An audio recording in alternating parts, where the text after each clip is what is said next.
SK 하이닉스가 인텔의 랜드 플래시 사업부를 인수함에 따라 세계 점유율 2위이자 일본 최대 반도체 기업인 키옥시아가 바짝 긴장하는 모습입니다. 일본은 SK 하이닉스가 키옥시아를 집어삼킬 수도 있다는 걱정을 하고 있지만 SK 하이닉스는 더 큰 그림을 그리고 있었습니다. 피커TV에서 자세한 내용 전해드리겠습니다. 도시바 메모리 홀딩스는 2019년 10월 1일에 사명을 메모리라는 일본어와 가치라는 그리스어를 조합해 만든 키옥시아로 변경했습니다. 도시바 DNA를 이어받은 일본 반도체 대기업 키옥시아가 미에현 요카이치시에 새로운 낸드 플래시 메모리 공장을 건설한다고 발표했습니다. 10월 29일 니온게이자이 신문에 따르면 키옥시아의 설비 투자 금액은 총 1조엔이 될 전망입니다. 플래시 메모리는 전원이 끊겨도 저장된 정보가 지워지지 않는 비휘발성 기억 장치로 내부 회로 형태에 따라 저장 단위인 셀을 수직으로 배열해 좁은 면적의 많은 셀을 만들 수 있도록 하는 랜드 플래시와 병렬 구조로 각 셀이 어드레인 라인과 데이터 라인으로 연결되어 있는 노어 플래시로 나뉘는데 키옥시아는 랜드 플래시를 주력 사업으로 하고 있습니다. 키옥시아는 10월로 예정돼 있었던 도쿄 증권 거래소의 기업 공개를 중국의 화웨이 규제에 따른 사업 환경 악화를 이유로 연기한다는 입장을 9월 28일에 발표했습니다. 키옥시아는 10월 증시 상장 연기를 결정한 직후로 자금 조달 수단이 한정되었지만 글로벌 시장에서 5G 이동 통신용 첨단 플래시 메모리 수요가 늘어날 것으로 예상하고 한국과 중국의 공세에 맞서 2위 자리를 유지하기 위해 거액의 투자 도박에 나섰습니다. 키옥시아 측은 비록 상장이 늦어지더라도 2위 자리를 굳건히 지키기 위해 설비 투자는 계속해야 한다는 입장을 보이고 있습니다. 설비 투자는 협력업체인 미국 웨스턴 디지털과 5천억엔씩 공동으로 투자하고 공장 건설은 2기로 나누어 2021년 봄에 공사를 시작합니다. 건설 면적은 총 4만 제곱미터로 키옥시아 공장 건물 중에서 가장 큰 규모이고 요카이치 공장은 키옥시아의 7번째 랜드 플래시 메모리 생산 거점이 될 전망이며 2022년 내에 가동한다는 계획을 가지고 있습니다. 플래시 메모리 시장은 삼성전자가 35.9%의 점유율로 1위를 차지하고 있습니다. 그 다음으로 키옥시아가 19%로 2위를 차지하고 있는데 최근 SK 하이닉스가 인텔의 랜드 플래시 사업부를 인수함에 따라 점유율이 19.4%까지 높아지면서 역전당할 위기 상황에 놓이자 공격적인 투자를 결정한 것입니다. SK 하이닉스는 키옥시아의 전환사채를 보유하고 있으며 상장 후 약 15%의 지분을 인수할 계획입니다. 2028년까지는 키옥시아와의 합의가 없이는 15% 이상을 가질 수 없고 경영권도 행사할 수 없는 상황이지만 기간이 지나면 그 이상으로 지분이 늘어날 가능성도 있습니다. 이를 두고 일본 업계 관계자들 사이에서는 SK 하이닉스의 규모가 계속 커지면 몸집이 작아지는 키옥시아를 집어삼킬 수도 있다는 견해도 나오고 있습니다. 이러한 경계감에 SK 하이닉스의 인텔 사업 인수가 완료되기 전까지 키옥시아의 생산 능력을 확충하려는 목적도 있었던 것으로 보입니다. 키옥시아는 현재 부채 규모가 1조엔이 넘습니다. 성장을 위한 대규모 투자 결정은 긍정적이지만 재무 측면에서는 불안감이 여전히 남아 있습니다.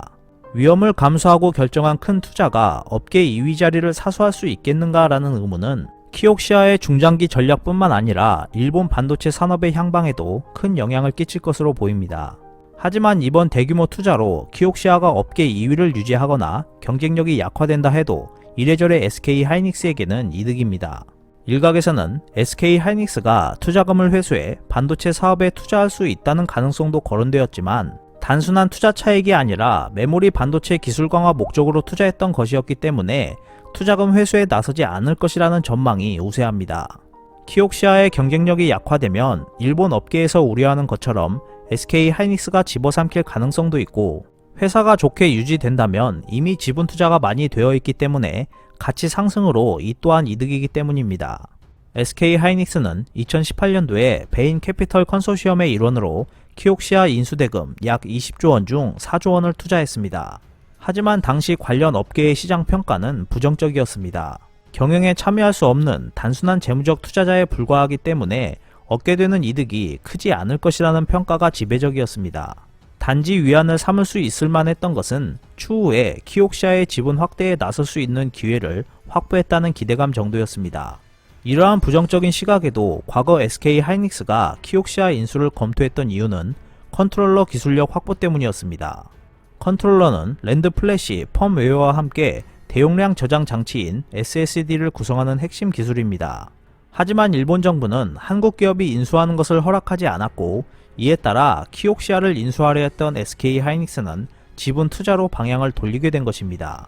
이번에 SK하이닉스가 인텔 랜드플래시 사업부를 인수한 목적의 핵심도 컨트롤러 기술이라는 의견이 주를 이루는 이유가 여기에 있습니다.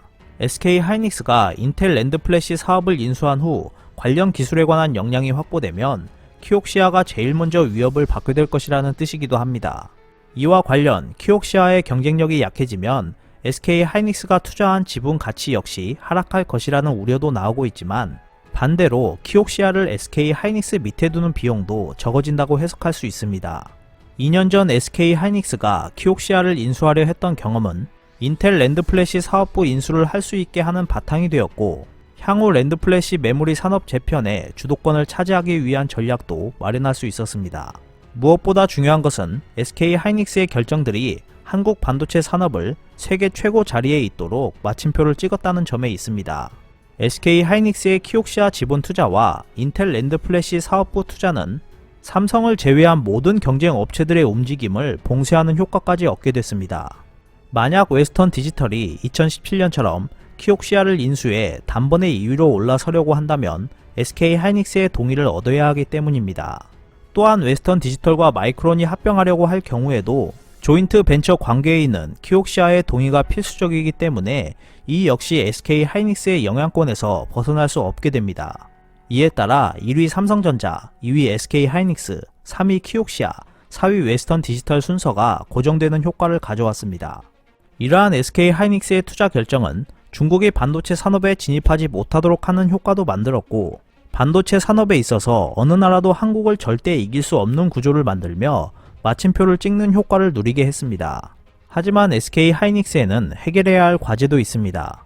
SK하이닉스와 인텔은 랜드 플래시를 생산하는 기술이 다르기 때문에 개발 역량과 자원을 효율적으로 운영하기 위해서는 SK하이닉스가 사용하는 CTF 방식과 인텔이 사용하는 플로팅 게이트 방식의 통합 과정이 필요합니다.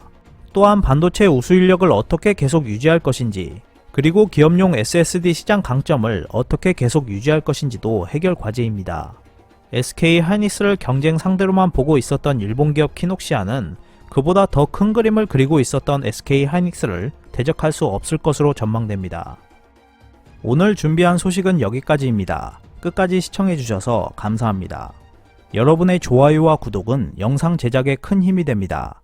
앞으로도 피커TV에 많은 관심 부탁드리겠습니다. 오늘도 즐겁고 멋진 하루 보내세요. 다음 영상에서 뵙겠습니다.